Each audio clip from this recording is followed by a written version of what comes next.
Le métal froid des menottes mordait les poignets d'Isabella Hernandez, chaque lien se resserrant d'une poigne douloureuse et humiliante. Elle se redressa de toute sa hauteur, le dos appuyé contre l'imposante paroi vitrée du terminal 2 de l'aéroport international de San Francisco. Les lumières vives et cliniques se reflétaient sur les panneaux, mais ne parvenaient pas à percer l'ombre qui enveloppait désormais son tailleur parfaitement taillé et le discret sac en cuir de créateur posé à ses pieds. Toute l'élégance de sa tenue, sa puissance silencieuse et ses lignes raffinées semblaient dénuées de sens sous les mains brutales des deux jeunes officiers qui la précédaient. L'agent Ryan Mitchell, le meneur incontesté, se tenait les bras croisés, les lèvres fines esquissées dans un rictus moqueur. Ses cheveux blonds coupés courts encadraient des yeux bleus et froids qui scrutaient Isabella de la tête aux pieds, s'attardant délibérément sur ses vêtements coûteux et ses bagages rutilants. À ses côtés, l'agent Ben Thompson s'efforçait d'avoir l'air imposant, mais son attitude nerveuse et ses regards fuyants et inquiets trahissaient son malaise, il ne pouvait que soutenir tacitement sa partenaire. La voix de Mitchell perça le vacarme du terminal, le cliquetis des valises, les annonces lointaines, le brouhaha des conversations. Ces vêtements de créateur et ce sac en crocodile ont dû vous coûter une fortune, madame, railla-t-il, allongeant le dernier mot avec un sarcasme non dissimulé. Vous avez l'air d'avoir réussi exceptionnellement. Vous introduisez quelque chose ici, de la contrebande, peut-être ? Il pointa son sac du doigt comme s'il s'agissait d'une preuve irréfutable. Thompson lui fit écho, la voix tremblante. Ouais. Ryan a raison. Ça a l'air suspect. Pourtant, Isabella Hernandez resta impassible, ne montrant aucun signe de peur ou de panique. Au contraire, son regard sombre et pénétrant balayait les environs avec l'intensité experte d'une enquêtrice chevronnée. Elle catalogua chaque détail, les joues rougies de Mitchell, le numéro de badge épinglé sur sa poitrine, les doigts tremblants de Thompson, l'emplacement exact des caméras de sécurité au-dessus de sa tête, le mélange d'indifférence et de curiosité sur les visages des autres voyageurs, et l'odeur âcre du kérosène se mêlant au sol en terrazzo poli. Un silence triste et complice s'installa dans le groupe. Mitchell s'agita, visiblement mal à l'aise face à la détermination sereine d'Isabella. Il se pencha, baissant la voix jusqu'à un murmure fin, imprégné de fumée de cigarette. « Écoutez, madame, murmura-t-il, on pourrait vous emmener à la gare de l'aéroport, faire toutes les vérifications d'antécédents, vous savez comme les formalités administratives sont compliquées. » Il marqua une pause, le regard rivé sur le sien. « Vous risquez de rater tout votre voyage. » Son silence ne fit que l'enhardir. Il insista, les lèvres étirées en un sourire carnassier. « Ou alors, on peut régler ça ici. Un peu de bonne volonté de votre part, des honoraires d'honneur. » Il jeta un coup d'œil autour de lui, comme s'il craignait les oreilles indiscrètes, mais parla assez fort pour qu'elles saisissent chaque syllabe calculée. « Que dirais-tu de 1 000 $ en liquide ? Pour quelqu'un comme toi, c'est de la petite monnaie. Tu nous les donnes, et on oubliera tout ça. Pas de menottes, pas de questions, personne ne le saura jamais. » La suffisance se lisait sur le visage de Mitchell, attendant une réaction. Thompson se tenait à ses côtés, tendu mais impatient, imaginant déjà la petite fortune qu'ils allaient partager. À cet instant, ils avaient franchi la ligne entre l'interrogatoire humiliant et l'extorsion pure et simple. Mais Isabella Hernandez ne broncha pas. Elle venait de débarquer d'un long vol en provenance de Genève, où elle avait assisté à une conférence internationale de premier plan sur la cybersécurité et la lutte contre le terrorisme. En tant que directrice de l'une des plus importantes agences de renseignement et de maintien de l'ordre au monde, sa présence était hautement confidentielle, elle avait choisi de rentrer par un vol commercial, vêtue modestement d'une tenue de créateur classique, afin d'observer de près les procédures de sécurité de l'aéroport, petit logo, couleur neutre, costume gris pour se fondre dans la masse.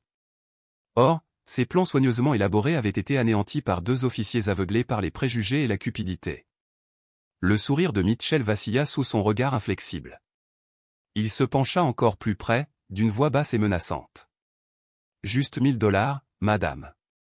Entrée facile, sortie facile. » La réponse d'Isabella fut calme, mesurée et d'une précision cinglante. « Sur quelle base légale me détenez-vous ? » demanda-t-elle d'un ton poli mais ferme. « Où est votre mandat ? Quelles preuves précises possédez-vous ? » Chaque mot était délibéré, un défi, une exigence de responsabilité. La posture de Mitchell se raidit. Il aboya des ordres, et Thompson resserra les menottes. « Tu n'as aucun droit, hurla-t-il. C'est la routine. » Mais sa voix tremblait, trahissant son incertitude. Tout au long de cette épreuve détention, interrogatoire, fouille dégradante, Isabella n'a montré ni peur ni faiblesse. Des décennies passées à sillonner les arènes les plus dangereuses du monde avaient aiguisé son esprit jusqu'à l'extrême. Elle n'était pas seulement une victime, mais une stratège, cataloguant silencieusement chaque faux pas des deux policiers. Leurs préjugés racistes, leurs abus de pouvoir, leurs intentions corrompues, ils avaient sous-estimé sa détermination. Et comme Mitchell et Thompson l'ont compris, peut-être trop tard, ils avaient creusé un trou si profond qu'ils menaçaient d'enterrer leur propre avenir.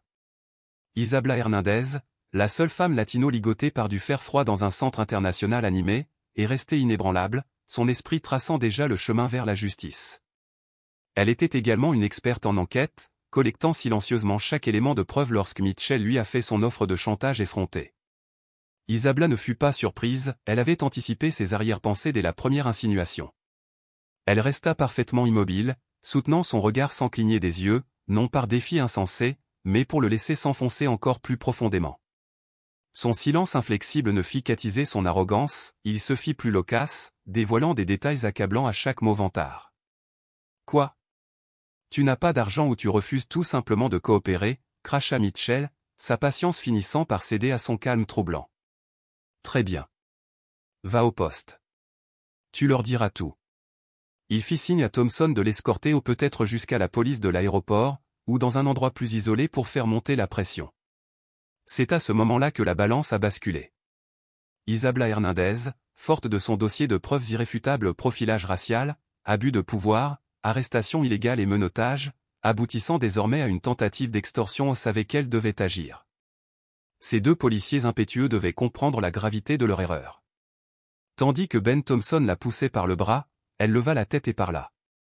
Sa voix était calme, mesurée, mais empreinte d'une autorité qui fit tressaillir les deux hommes.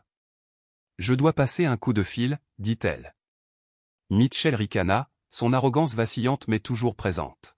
« Appelle-moi tout de suite. »« Qui appelles-tu ? Ton avocat ? Ton patron pour payer la rançon ?» Il rit, complètement inconscient que la situation allait changer. Impassible face à ces moqueries, Isabela répéta sa demande d'un ton calme et inflexible. « Je dois appeler mon directeur adjoint. » Les deux officiers échangèrent un regard perplexe. « Directrice adjointe » ricana à nouveau Mitchell, la curiosité perçant dans son ton. « Quelle entreprise a une directrice adjointe ?» Il la prit pour une petite entrepreneuse. « Donne-moi mon téléphone, s'il te plaît, dit-elle fermement. Il est dans le compartiment zippé de mon sac à main. » Thompson hésita, jetant un coup d'œil à Mitchell. Mitchell haussa les épaules et lui fit signe d'avancer. Thompson ouvrit son sac en cuir de créateur et en sortit un smartphone noir mat, un appareil discret, délivré par le gouvernement et doté du cryptage le plus élevé. Menottée, mais déterminée, Isabela activa habilement l'écran d'un geste discret. En quelques secondes, un appel fut passé vers une ligne prioritaire. Elle colla l'appareil à son oreille. Une voix grave et professionnelle répondit aussitôt. « Marcus, c'est Isabela » annonça-t-elle, passant de passagère à commandante. « Je suis à l'aéroport de San Diego, Terminal 2, près de la sortie 7. » Deux agents locaux, Ryan Mitchell, badge 1138, et Ben Thompson, badge 125, m'ont menotté sans motif et ont tenté de m'extorquer des fonds. J'ai besoin de l'intervention immédiate de l'équipe d'intervention rapide du bureau du FBI de San Diego. Prévenez l'agent spécial responsable Maria Rodriguez. Classification, niveau de priorité 1. Répétez, niveau de priorité 1. Mitchell et Thompson entendirent chaque syllabe glaçante. Les acronymes et les noms au FBI, Maria Rodriguez, priorité niveau 1 résonnèrent comme des signaux d'alarme dans leur esprit. La perplexité fit place à une terreur lancinante. Qui était cette femme? Comment pouvait-elle exercer une telle autorité? Elle raccrocha sèchement. Compris, Marcus. Veuillez patienter. Puis elle tourna son regard d'acier vers Mitchell. Son sourire autrefois arrogant avait disparu, remplacé par une peur écarquillée. Vous, dit-elle, chaque mot fendant l'air comme un glaçon, vous venez de commettre une grave erreur. Elle marqua une pause, laissant ses mots se poser comme des pierres. Vous avez illégalement menotté, humilié et tenté de faire chanter le directeur du FBI. À cet instant, les deux officiers se figèrent, leurs visages se vidant de toute couleur. La stupeur et l'horreur illuminaient leurs yeux tandis qu'ils fixaient l'élégante Latina dont le calme ne souffrait aucune objection. En quelques minutes, tant la réaction du FBI fut étonnamment rapide, une discrète agitation se fit entendre au bout du couloir. 5 ou 6 agents banalisés, en civil mais dégageant une autorité discrète, avancèrent en formation précise vers Isabla. À leur tête se trouvait une femme aux cheveux grisonnants, vêtue d'un tailleur sombre parfaitement coupé, l'agent spécial Maria Rodriguez. L'inquiétude et la colère contenue se peignaient sur son visage tandis qu'elle s'approchait de son subordonné toujours menotté. « D'accord », la voix de Rodriguez était ferme mais respectueuse, « que s'est-il passé ?» Son équipe se déploya, formant un périmètre de sécurité, leur regard perçant rivé sur Mitchell et Thompson. À cet instant, le sort des 2 jeunes officiers était scellé, ils avaient mal jugé Isabla Hernandez et, ce faisant, avaient franchi une ligne irrévocable, passant du statut de justicier à celui d'auteur de crime. Il fit un signe de tête en direction de Mitchell et Thompson, leurs visages vidés de leur couleur, leur corps tremblant comme s'ils étaient pris dans une rafale hivernale, rendus complètement muets. Sous le regard intense du directeur Rodriguez, les agents du FBI se mirent au garde à vous. Inutile d'enquêter davantage, ces paroles portaient le poids d'une autorité inébranlable. « Désarmez ces agents », ordonna-t-il. « Déposez immédiatement leurs badges et leurs radios », ordonna Rodriguez. « Emmenez-les en détention pour qu'ils soient examinés. » 2 agents imposants s'avancèrent vers Mitchell et Thompson, qui, paralysés par la peur, n'opposèrent aucune résistance. En quelques instants, leurs armes de poing, leurs menottes supplémentaires, leurs radios et leurs badges autrefois si fiers leur furent arrachés avec une efficacité clinique. Un agent s'approcha alors d'Isabla Hernandez. « Directrice », dit-il doucement en sortant une petite clé spéciale. D'un léger clic, ses menottes s'ouvrirent, marquant à la fois la fin de sa brève détention et le dernier chapitre de la carrière de Mitchell et Thompson. Libérée, elle massa son poignet rougi, se préparant à la suite. Se tournant vers Rodriguez, Hernandez parla avec une précision calme, chaque instruction soulignant son commandement expérimenté. « Maria, bouclez toute la zone. Entrée et sortie interdite sans autorisation express. Collectez toutes les images des caméras de sécurité depuis mon arrestation jusqu'à aujourd'hui. Demandez à l'équipe technique de les analyser immédiatement. Confisquez toutes les radios et tous les appareils d'enregistrement personnel, en particulier les caméras piétons, qui pourraient fournir des preuves cruciales. Identifiez tous les témoins, passagers, personnel de l'aéroport, et conservez leurs déclarations. Contactez ensuite le bureau du procureur du district sud de Californie. Informez-les de l'incident et demandez qu'un procureur soit dépêché sur les lieux sans délai. » Rodriguez et ses agents se mirent en mouvement avec rapidité et détermination. Le sergent Al Garcia, qui supervisait l'unité de police de l'aéroport, arriva quelques instants plus tard, le visage blême à la vue de 2 agents non armés détenus par le FBI. Il balbutia des excuses à Hernandez et à l'agent Rodriguez, mais le choc l'empêcha de s'exprimer de manière cohérente. Pendant ce temps, Mitchell et Thompson, pleinement conscients de la tempête qui les attendait, ruines de carrière, accusations criminelles, prison, tombèrent à genoux, la voix brisée par le désespoir. « Directeur Hernandez, s'il vous plaît », sanglota Mitchell, les larmes mêlées de morve. « On a eu tort. On ne savait pas que c'était vous. On est jeune, inexpérimenté, et donnez-nous une chance de nous racheter. » Thompson s'est joint à l'appel, la voix tremblante, « Nous avons tout notre avenir devant nous. S'il vous plaît, ne détruisez pas nos vies. Nous vous promettons de ne plus jamais recommencer, ayez pitié. » Hernandez les regarda d'un regard fixe et impitoyable. « Vous n'êtes pas condamné pour ne pas m'avoir reconnu, dit-elle d'un ton faussement doux. Vous êtes condamné pour avoir abusé du pouvoir qui vous a été confié. Vous avez agi sur la base de préjugés raciaux, vous avez illégalement menotté un citoyen innocent et vous avez tenté d'extorquer de l'argent à quelqu'un que vous aviez juré de protéger. » Ces mots transpercèrent leur panique comme une lame. Maintenant, gardez le silence. Coopérez pleinement avec mes agents et attendez la procédure judiciaire. Il n'y avait pas de place pour la pitié, seulement pour l'inexorable machine de la justice. En quelques minutes, les agents ont sécurisé la zone et ont porté l'affaire devant les juridictions fédérales. Les chefs d'accusation et violation des droits civiques sous couvert de la loi et complot en vue de commettre un acte d'extorsion ont été poursuivis avec une détermination inébranlable. Un mandat d'arrêt fédéral a été émis et les 2 anciens policiers ont été emmenés menottés, leurs badges définitivement confisqués. En coulisses, chaque détail était scruté. De multiples caméras de sécurité avaient filmé toute la séquence, la détention illégale, la tension qui régnait dans le terminal 2, les menaces racistes des agents et la tentative de corruption de $1000. Point crucial, la caméra piéton de Thompson avait tout enregistré, apportant une preuve irréfutable de leur mauvaise conduite. Le témoignage calme et objectif du directeur Hernandez, corroboré par l'agent Rodriguez et d'autres témoins fédéraux, a constitué l'épine dorsale de l'affaire. Le procureur adjoint David Chen, réputé pour sa détermination, a pris les rênes, promettant que ces poursuites réaffirmeraient la confiance du public dans l'intégrité des forces de l'ordre. Pendant ce temps, l'enquête de la police portuaire, entravée par des preuves fédérales accablantes, a progressé rapidement. Mitchell et Thompson ont été suspendus immédiatement et officiellement licenciés quelques jours plus tard. Alors que le grand jury se réunissait pour examiner les preuves minutieusement rassemblées, il devint évident que les tribunaux fédéraux ne céderaient pas. Mitchell et Thompson se retrouvèrent alors confrontés à toute la rigueur de la justice fédérale, un témoignage flagrant des limites du pouvoir et de la protection durable des droits civiques. Ce crime a mis en évidence sans ambiguïté l'abus de pouvoir des agents des forces de l'ordre qui, sous couvert de leur autorité, ont intentionnellement privé une citoyenne de ses droits fondamentaux, sa liberté et son égalité de traitement devant la loi. Ils ont ensuite été inculpés de complot en violation de la loi Hobbes, une infraction qui criminalise tout système d'extorsion portant atteinte au commerce interétatique, y compris les activités dans les aéroports internationaux. L'avocat de Mitchell se trouvait alors dans une situation bien plus précaire. L'agent Thompson avait déjà accepté de coopérer, concluant un accord de plaidoyer pour éviter le procès. Pourtant, le procureur adjoint David Chen, soutenu par le ministère de la Justice et pleinement conscient de la gravité symbolique de l'affaire, a refusé toute clémence disproportionnée. Il a insisté pour que les deux hommes soient jugés devant jury, afin que la justice soit rendue au vu et au su de tous et envoie un puissant message dissuasif contre la corruption au sein des forces de l'ordre. La voie de la justice s'ouvrait ainsi. Mitchell et Thompson se préparaient à comparaître devant un tribunal fédéral, où leur sort allait se décider. Quelques mois plus tard, au tribunal de district des États-Unis pour le district sud de Californie à San Diego, les avocats et les témoins se réunissaient sous l'œil attentif des médias et du public.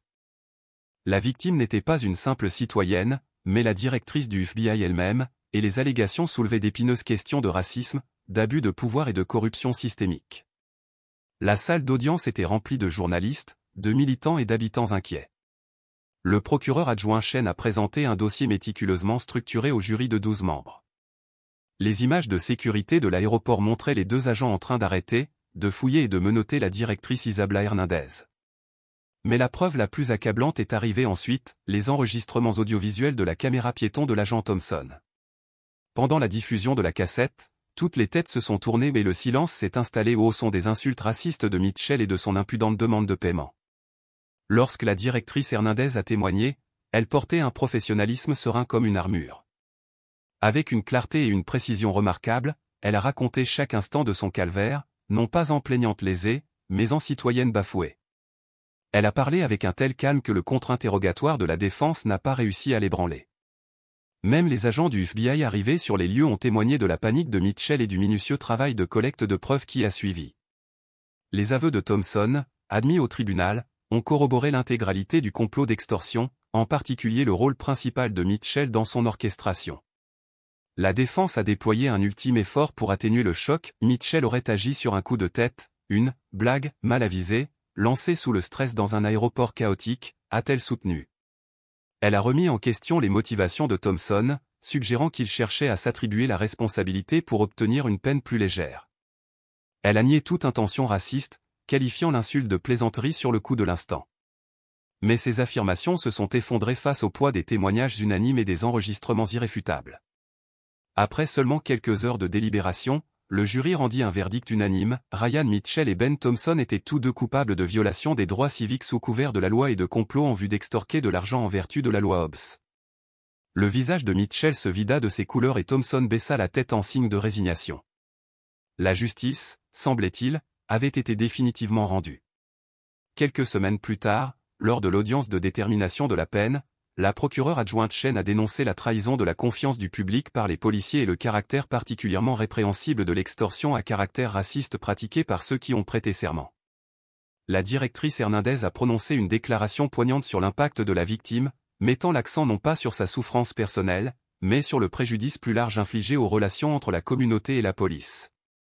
Sa voix calme et résolue a rappelé à tous que l'intégrité, la justice et le respect de la dignité humaine sont non négociables. La juge présidente, sévère et inébranlable, a souligné qu'un badge est une valeur sacrée, et non un permis de terroriser. Elle a condamné Mitchell à 12 ans de prison fédérale et Thompson à 8 ans, reconnaissant la coopération de ce dernier, mais soulignant que sa complicité était inexcusable. Menottés et emmenés, les deux anciens policiers ont commencé à purger leur peine, mettant un terme amer à des carrières entachées de préjugés et de cupidité. La nouvelle du verdict et des lourdes peines a eu un retentissement national, secouant les forces de l'ordre et incitant la police de l'autorité portuaire à mettre en œuvre des réformes radicales, surveillance renforcée, protocole de recrutement révisé, formation obligatoire sur la prévention des préjugés et adoption généralisée de caméras piétons. Au siège du FBI à Washington, le directeur Hernandez a contemplé le Capitole, réfléchissant à une affaire qui a mis en lumière à la fois la fragilité et la résilience du système judiciaire américain. Bien que l'incident de San Diego ait été douloureux, il a finalement réaffirmé le rôle essentiel de la surveillance fédérale pour obliger les forces de l'ordre local à rendre des comptes. Hernandez est retourné à son bureau aux dossiers entassés, rapports en attente d'examen et a repris sa mission, protéger la sécurité nationale, faire respecter l'état de droit et préserver la dignité de chaque citoyen, convaincu que, aussi imparfait soit-il, le système reste capable de s'autocorriger et de préserver ses valeurs fondamentales.